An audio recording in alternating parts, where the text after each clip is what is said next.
You who are on the road must have a code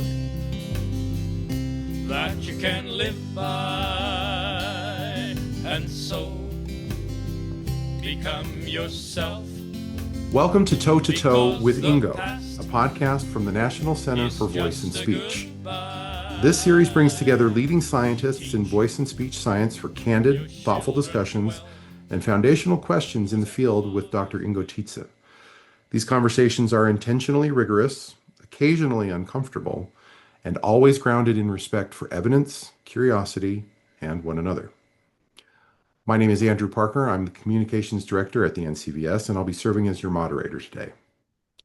Today's episode focuses on the role of basic science in laryngology, a topic that sits at the intersection of research, clinical practice, education, and the future direction of the field, and one that is especially important to Dr. Titze. Our host is Dr. Ingo Titze, Director and Founder of the National Center for Voice and Speech, and a leading figure in modern voice science. Joining him today are two distinguished clinician scientists from Stanford University, and I'll go ahead and introduce them now. Dr. Ted Mao is Professor of Otolaryngology at Stanford University and a practicing laryngologist whose work spans clinical voice care, vocal physiology, and translational research. His scholarship focuses on linking fundamental principles of voice production to clinical assessment and treatment, and he also serves on the advisory board of the National Center for Voice and Speech. Dr. Elizabeth DiRenzo is Associate Professor of Otolaryngology, Head and Neck Surgery at Stanford University, practicing speech-language pathologist in Stanford Voice and Swallowing Center, and Director of the DiRenzo Voice Research Laboratory. Her goal is to advance patient care and improve treatment outcomes through study of both normal laryngeal functions and the pathophysiology of voice disorders. To achieve this overarching objective, Dr. DiRenzo's laboratory utilizes a highly collaborative, multifaceted approach consisting of basic and translational research techniques. She is widely recognized for her contributions to academic medicine, mentorship, and the integration of basic science into clinical training. Thank you, all three of you, for being here. Glad to be here. All right. Well, to frame today's discussion, we've identified a set of questions developed by personnel at the National Center for Voice and Speech that all circle around the role of basic science in laryngology, how it informs training, research, and clinical practice, both now and in the future. I'll go ahead and introduce each question as we go, but expect the conversation to be nice and fluid. So why don't I go ahead with the first question? And Dr. Titze, I'll go ahead and start with you. The first question we have is, what is the importance of formal coursework in acoustics, fluid mechanics, biomechanics, and cellular molecular biology in laryngology training? Well, to understand voice and speech production and reception, we really need to understand what sound and vibration is all about. And we're talking about waves and how waves are generated, how they add together, how they propagate through space, how they reflect and refract. And so this idea of how do we deal with waves that we hardly ever see, at least not we see them as sound. We can see them visually by transforming them into light. But we need to understand how tissues and air vibrate in the body. To me, that would be the number one coursework that somehow either at undergraduate level or graduate level needs to be taken by everybody. We learn a little bit about mechanics and Newtonian mechanics mainly, which means that we know about how things accelerate and decelerate with forces. But an extension of that is continuum mechanics. How do tissues deform? And fluid mechanics, of course, is very, very much a deforming of material as forces are added. And then finally, biomechanics adds the concept of the molecular and cellular construct to it. So to me, all four of these things are very important, and I would hope that we continue to inform budding laryngologists with some either higher undergraduate or graduate level coursework. That's great. Beth, I'll turn it over to you. What are your thoughts here? Yeah, I mean, I would say I had to agree with that. pretty extensively, but I want to make an additional note about specific coursework in cellular and molecular biology, which, at times, sometimes in undergraduate and graduate programs in, speech pathology, for example, can sometimes be pushed against. And it's actually one of my favorite discussions to have with undergraduate and master's level students about why do we care about cellular and molecular biology when it comes to speech pathology or laryngology training. And I would argue that biology moves laryngology from descripted description to mechanism, right? It allows us to really study the underlying mechanisms of injury to the vocal folds, inflammation, and importantly, repair, whether it be from phonotrauma, infection, smoke, vaping, and really opens the door for us to create regenerative and preventative therapies.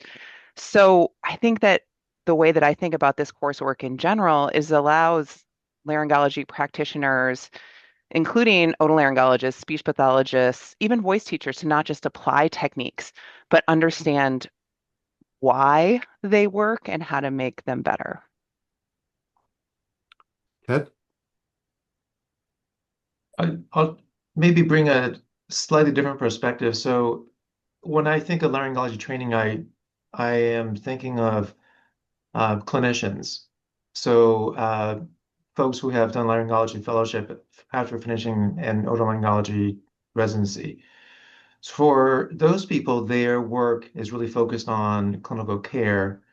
Of course, some also participate in research, but laryngology is a broad field that encompasses not only disorders of the voice, but also disorders of the airway and swallowing. So in the context of um, training for this group of people, where would this kind of form of coursework fit? So I would say it would be hard to imagine that we have a semester-long formal coursework that covers each of these topics. For example, I don't think many laryngologists would sit through an hour lecture on fluid mechanics or biomechanics for that matter. But having said that, just like both of you said, these are fundamental to discovery and to advancement in knowledge. So I think for clinicians and for clinician scientists in laryngology, I think what we should offer is some kind of education that really bring out what we have learned from these different areas. So, for example, they don't need to know the fundamentals of fluid mechanics, but they should know on a lecture on the fundamentals of voice production, um, how airflow interacts with the vocal folds and why the vocal folds vibrate. Um, and similarly, they're probably not going to take a semester-long course in cellular and molecular biology. They did that in college. But they should know that, for example, what underlies the development of scar, what underlies the pathogenesis of, say, laryngeal papilloma. So the products of these fundamental research should be explained and taught. I would like to point out that the two of you have an interesting background. You, Ted, did your first PhD degree in biophysics at University of California, San Francisco, before you did your training at Harvard University in medicine. And Beth, you went to the famous Purdue Engineering School and did your PhD there. So, what proportions of these basic engineering and physics and other kind of disciplines do we promote others do when we ourselves have gone that route? That's a great question, Ingo. I think personally, I just gravitate towards those topics just from an intellectual level. So for me, it's still, frankly, much more fun to think about mechanics and cellular molecular biology than to do day-to-day, very routine clinical care. Um, but what will we tell others who are mostly concerned about patient care? I think um, I think we're selective about what we teach and what we make it mandatory to as a part of a standard, for example, fellowship curriculum in laryngology. Um, what are your thoughts, Beth? Right. Not everyone who is in laryngology needs to be an expert in these areas, right? Not everyone needs to be an expert in fluid mechanics and biomechanics or cellular molecular biology or engineering. And I would argue that it's our job as the people who perhaps do have more expertise in these more basic science areas to justify to our trainees as well as to other teachers, right? Other instructors, other professors about why these things are important, right? And it's not, again, my goal is not to make everyone who touches laryngology to be an expert in cellular molecular biology, but it is at least in my job to at least for them to say, yes, I agree that this is important and this informs my clinical practice in some way, and to make them consumers, right? Potentially of the work in these types of areas. A great example of this, Ingo, is when Beth and I are in clinic with otolaryngology residents, we would mix in, why we're seeing certain things on a strobe exam, and Hmm. that's where we throw in the biomechanic underpinnings of what we're seeing, Hmm. right? So that's when we can hope to inspire residents to say, oh, that sounds kind of interesting. Maybe I should learn more about laryngology. Maybe I should learn more about voice production. Or what do you So think is happening at the tissue? Like if we could look at the tissue right now, we could look at this lesion. Is this an epithelial lesion? Is this a subepithelial lesion? What does that mean, right? What does that mean? What's happening at a histological level, right? Again, and Exactly. that's how we pull that in. Exactly, but there is certain terminology that needs to be understood and really to describe it well. I Hmm. mean, we all know Yeah. what acceleration is and what velocity is, but do we all know what a stress is? Do we all know what a strain is? Do we all know what a Hmm. Young's modulus or a shear modulus is? Do we know what viscosity is? How are these terms defined? Because they're all over the literature constantly, and Hmm. if people are going to read those, they have to at least understand the concept behind them and the definitions of them.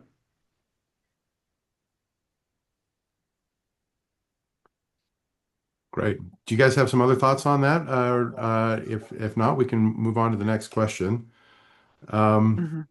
let's go Yeah. ahead and we'll keep going here. So let me add this question here, and Ted, I'm going to start with you.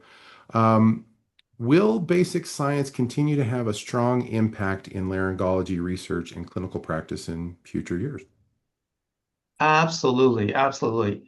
Um, Probably I can answer that better by giving you some examples. So there are many topics in laryngology with unsolved problems that are today benefiting from basic science research. So one big area that we still don't quite understand well is neuroregeneration in a paralyzed larynx. So this is where basic science research in, for example, axonal guidance and development, laryngeal development, and how neuromuscular function regenerates at the molecular cellular level, it really is really fundamental to future progress in this area. The other area, I mean, I can think of several. The other area that really relies on advancing basic science is in airway stenosis, and these are work that's led by Cindy.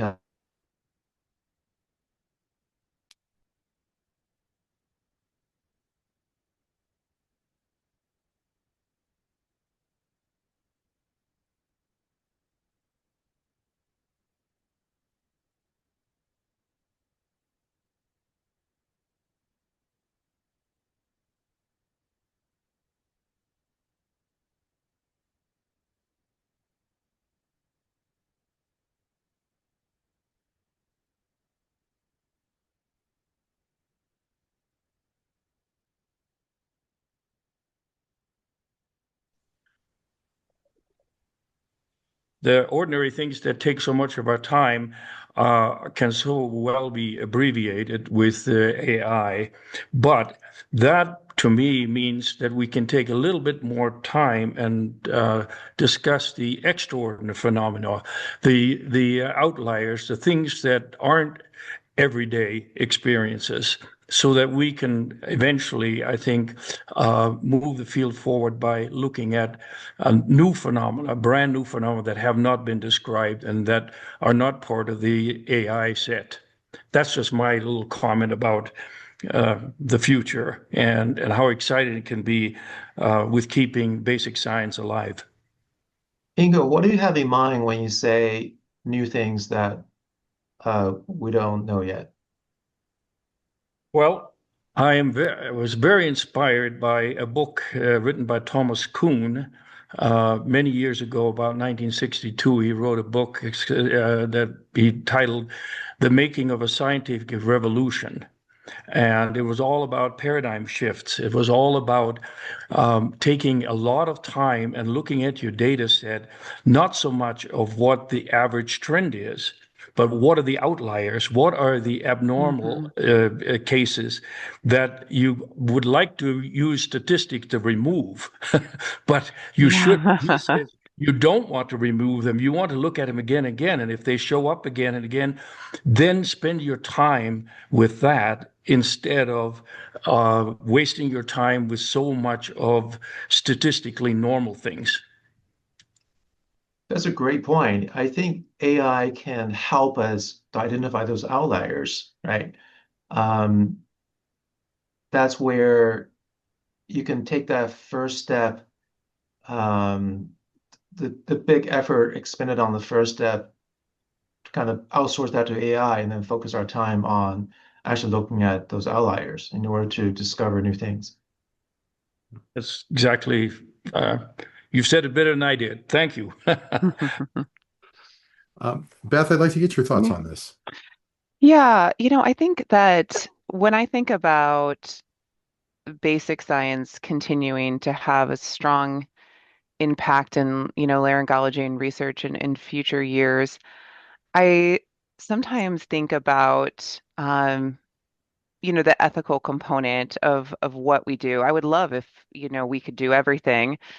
We can learn everything we can from humans and our patients, but honestly, we can't, right? We can't, you know, take pieces of the vocal folds always to study disease without, significant risk to vocal, function. We can't necessarily just off the bat just try new therapies in humans all the time. And we need basic science. We need the cellular microbiology. We need the biomechanics. We need refined imaging modalities to help continuing to make our jobs better. And so, again, I would say that, I agree with everyone that basic science will play an even stronger role, hopefully, in laryngology going forward than it even has in the past. That's great. Well, let's move to our next question here. And Beth, Hmm. I know you just finished, but I'm going to start with you Sure. again, if that's okay. So the question is, which experimental approaches are most useful for answering critical questions? So, human subjects, animal models, bench models, computer simulation. How do you feel about that? Oh gosh, this is honestly one of my favorite questions, and I'm actually really glad it got handed to me first. This is something that I literally think about and talk about all the time.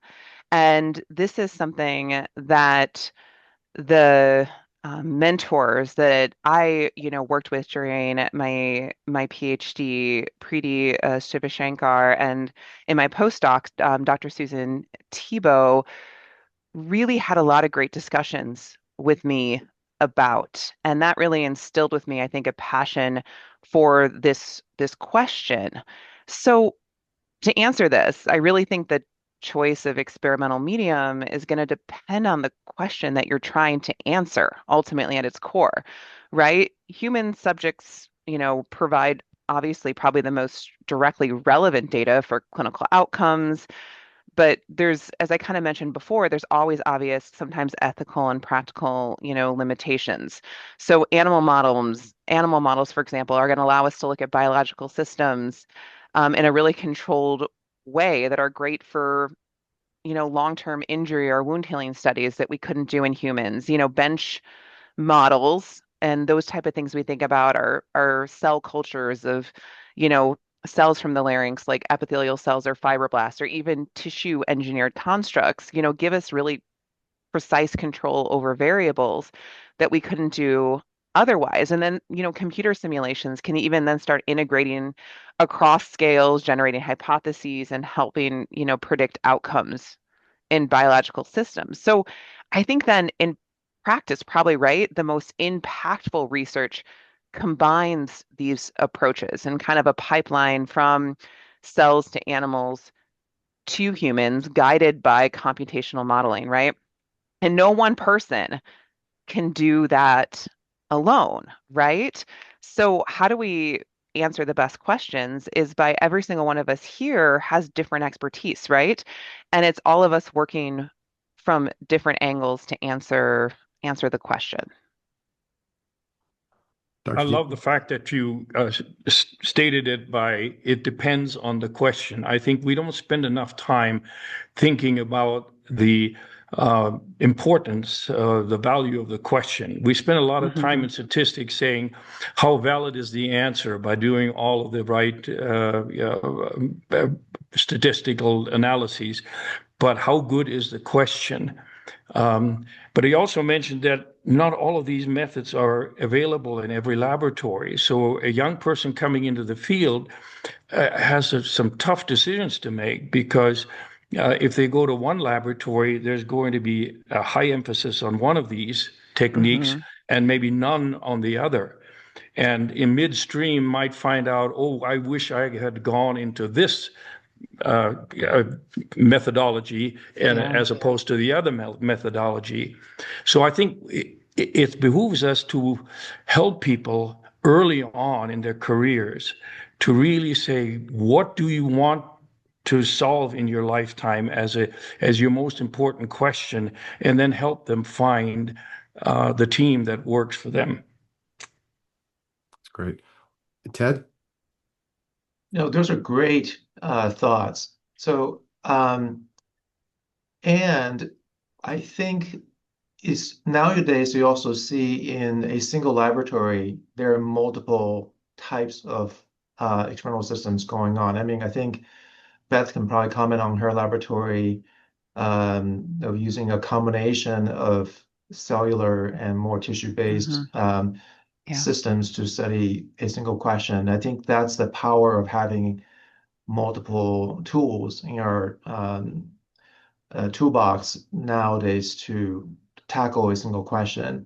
And the question of, which approach is best, that's in fact something that we kind of contend with on a almost on a daily basis, right? You would submit a grant application using, say, use RAT for a specific research question, and the reviewer say, well, I don't think RAT is a good model, and you have to justify to say, well, why RAT is a good model for this particular question.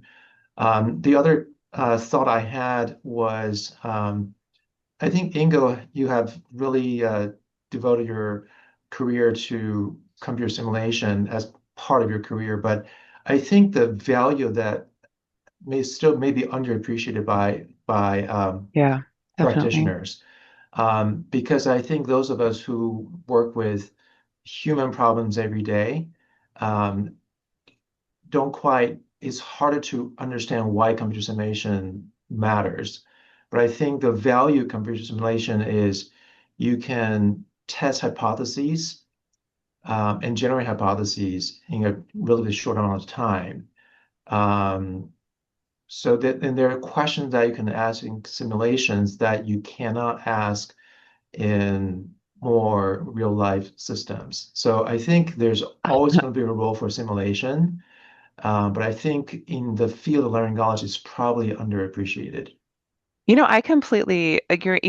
We have these conversations in my lab all the time about what experimental parameters do we want to test in this cell model or this animal model, right? What do we think, what's will we think will have the greatest potential tissue impact in terms of how the larynx functions, the vocal fold vibrates, right? But we cannot test them all, right? There's just too many different, I mean, what's the most clinically relevant? What do you think would have the most impact? And that's, I think, where, again, what you were saying, Ted, in terms of computer simulations, that's saying, okay, well, can we get some guidance up front about, using modeling, using simulation about what may have the greatest impact, and then have some direction of then what we're doing experimentally. Because again, ethically, I can't test everything I may want to test in an animal, right? And so that's incredibly important, incredibly critical. Well, this gives us one question ahead, but we'll get back to that one in a moment. But let me address simulation for a moment, since you both brought it up. What are the merits and also the demerits, so to speak, of simulation? First of all, it's fast, it's cheap, ever cheaper with computers getting coming down in price, and their ability to crunch numbers going up and up all the time. It's non-invasive. We don't have to worry about hurting an animal or a Yeah. human. And probably the most important part of simulation is you can vary one parameter at a time.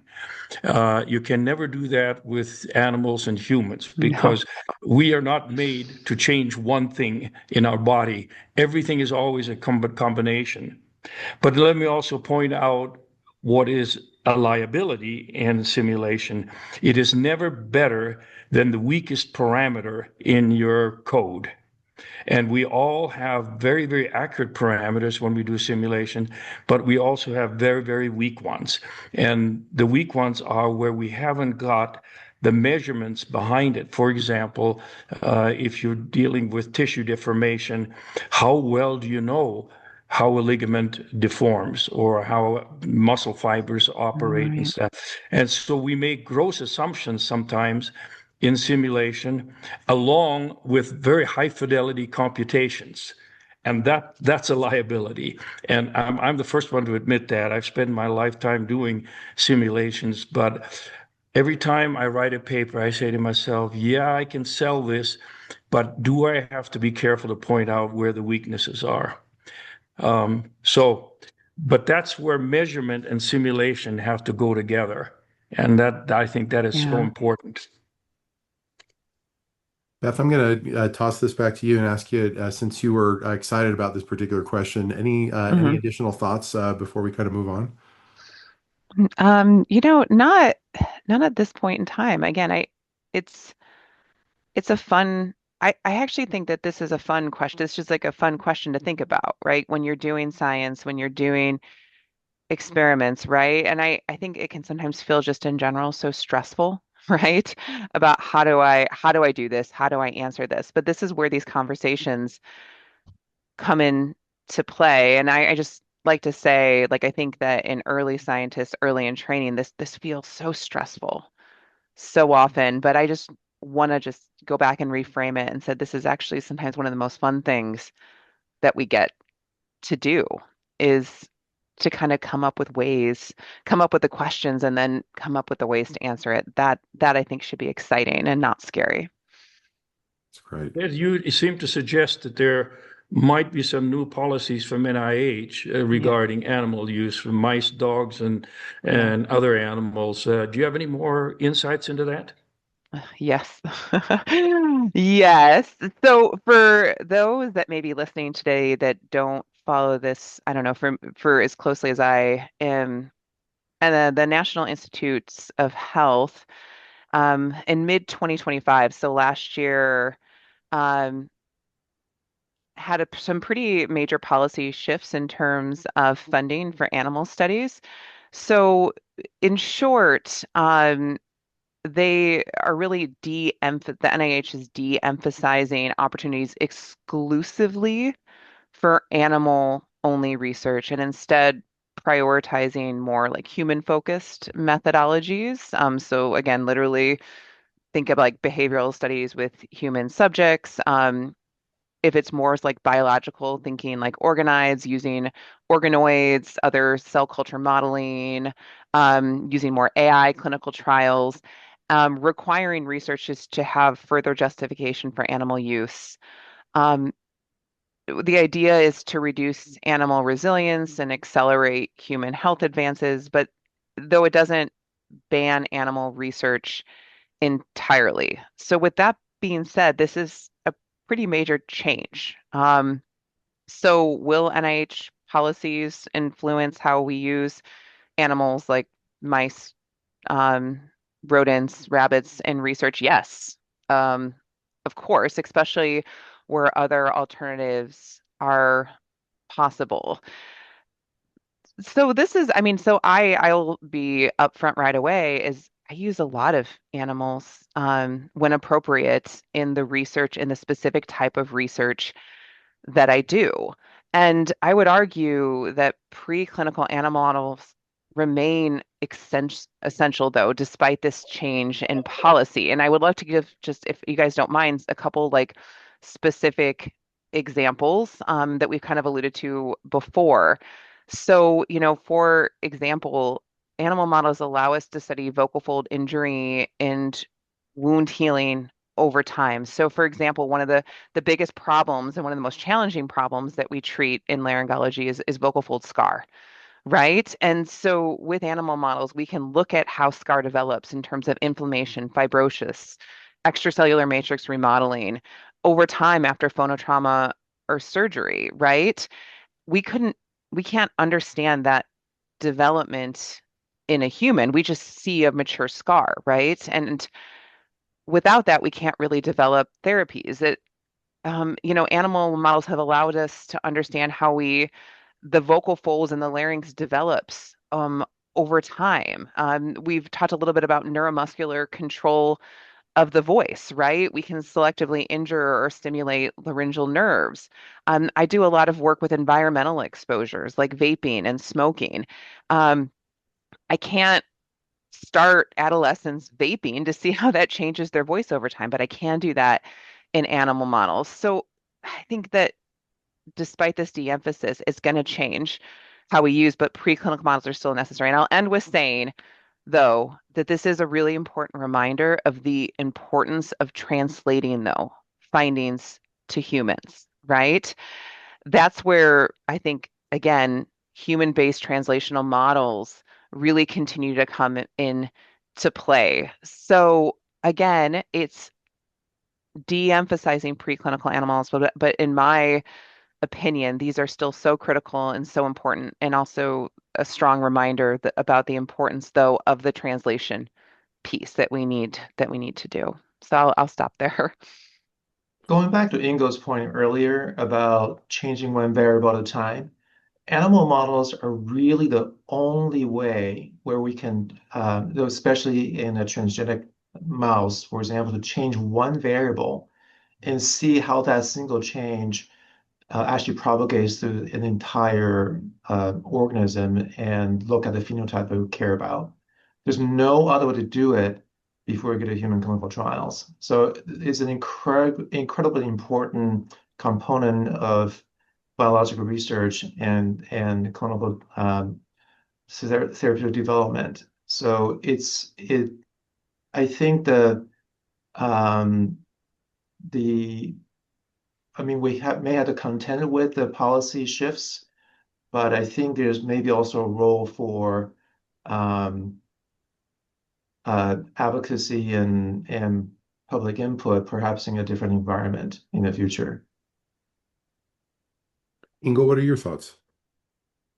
Well, I've done some of all of these different types of methodologies, and what I was always concerned about when I did animal work is that I had to go to a statistician, and a statistician would tell me to get a certain power to this question I was asking, I had to have 100 animals. And so, at times I looked at it, why do I want to kill 100 dogs to get an answer when a partial answer or a not quite so powerful answer would be good enough for me that I can later then refine with simulation or other methodologies. And I just want to say that I love statistics in getting answers, but I don't want to be ruled by statisticians. I want to use the best combination of these tools in the most expedient way. That's the key, though. That's the best combination of tools, right? I don't think that one type of research should be considered superior to others. In fact, I would argue that maybe it's the right combination of skills. And you're right, though. And I mean, and this is, I mean, we do this, we write this. Bring up a great point, Ingo. I do this in every grant that I write. Is I worked with bioinformatics using a combination of preliminary data um, that to achieve 80% power and a p-value that we have this many animals, but also in practice, right, is we're talking about the importance of animal models, but we have to use them ethically also, right?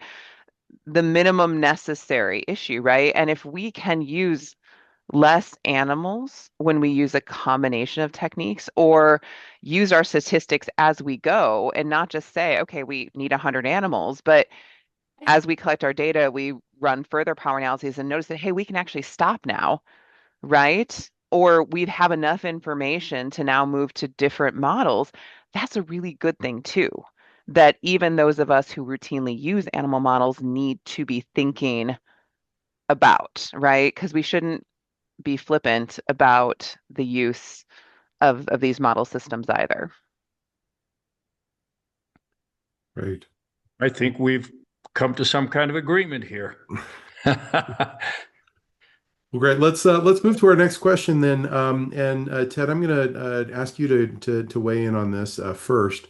What is the importance of computer simulation in understanding normal and abnormal sound production? That's Uh, one Go topic ahead. that, oh, my goodness, some feedback. No, yeah, go ahead.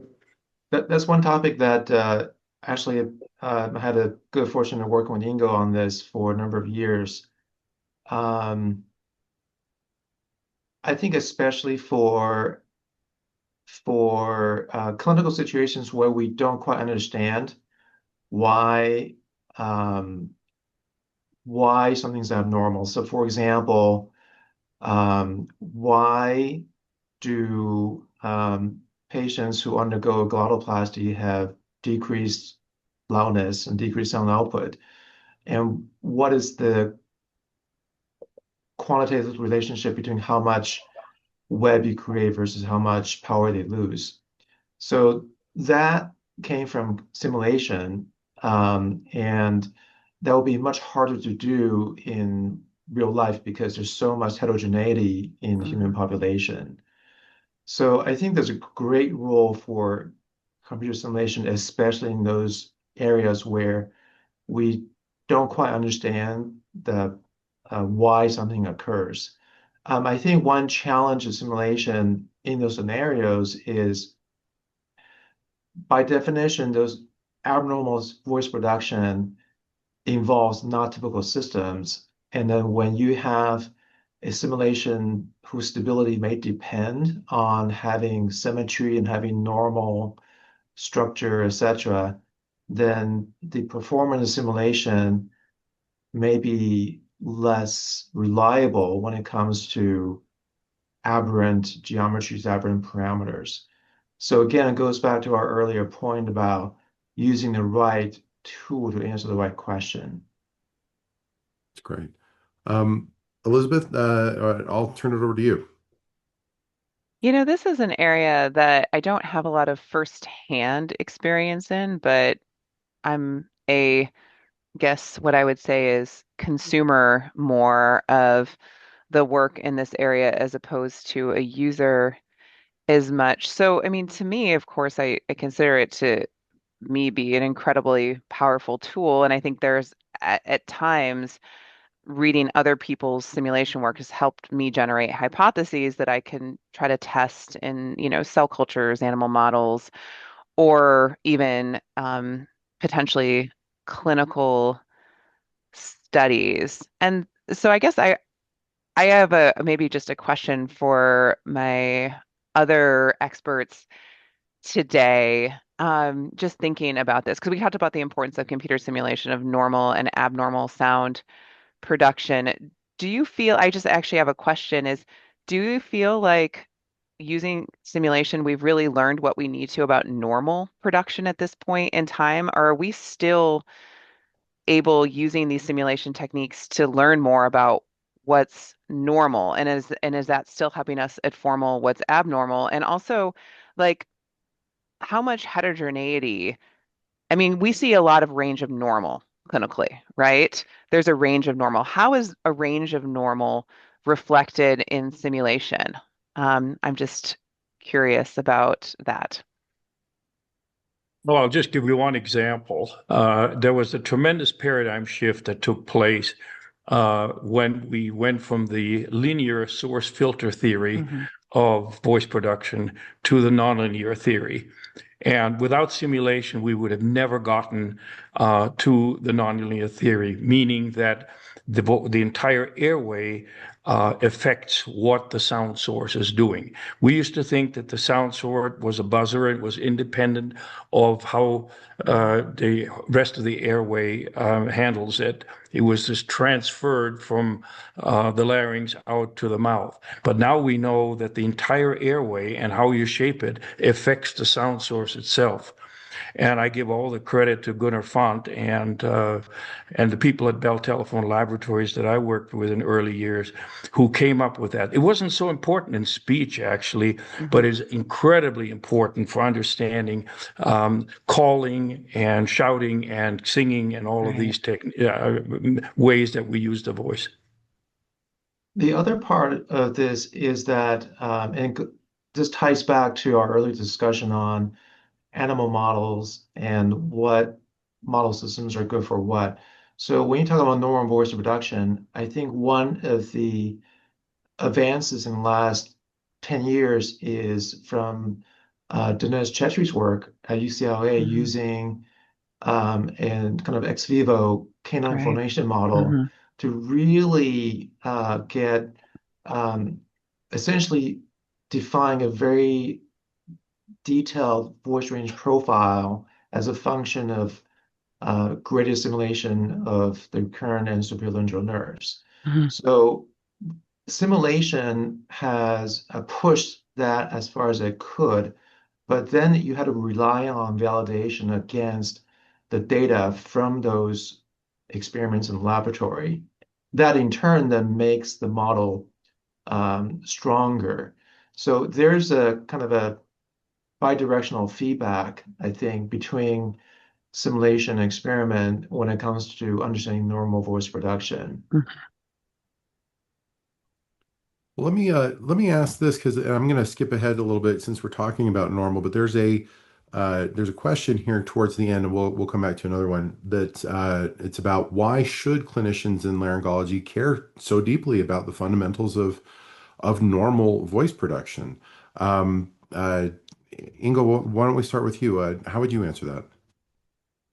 Well, very simply, how can you understand abnormal normal when you Yeah. don't know what normal is?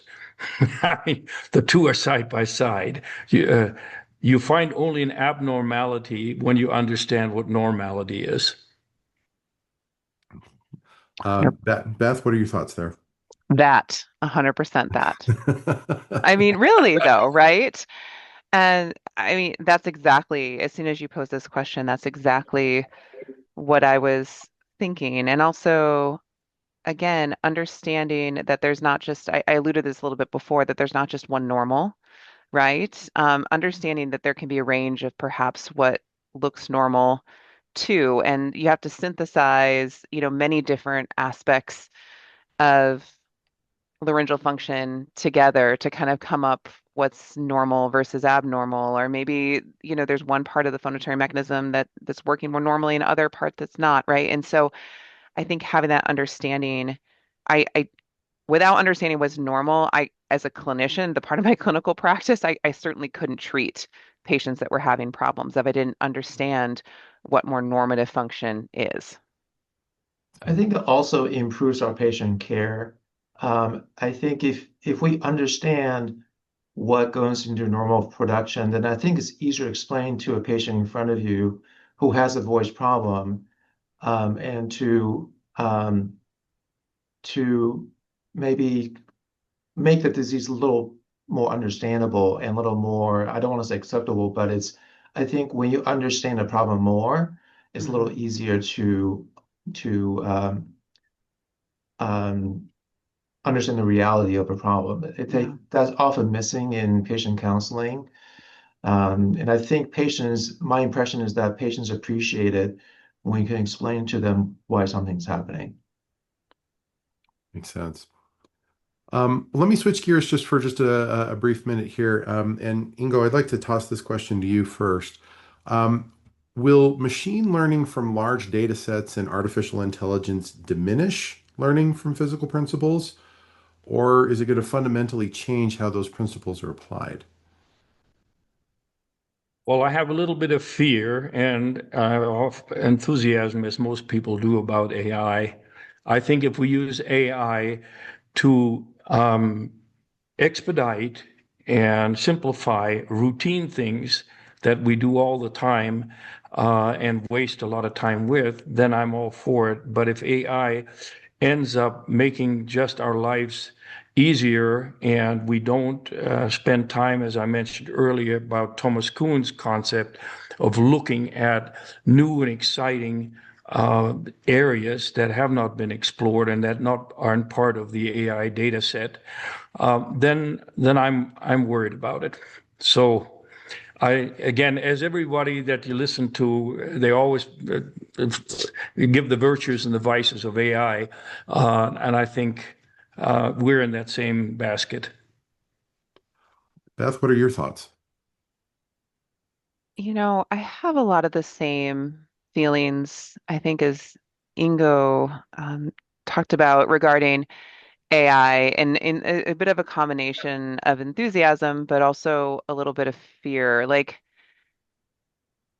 if it's like, I'd like to say that AI is, although a powerful tool, it does not replace the need to understand physical principles, because I believe that that is in fact the case. It does not replace that need, but I think that for a lot of people, it will replace it. And I think that you have to be really cognizant and purposeful about saying that in order to interpret AI results correctly, design meaningful experience, develop innovative treatments, you need that solid foundation still in acoustics, biomechanics, biology to combine that with AI.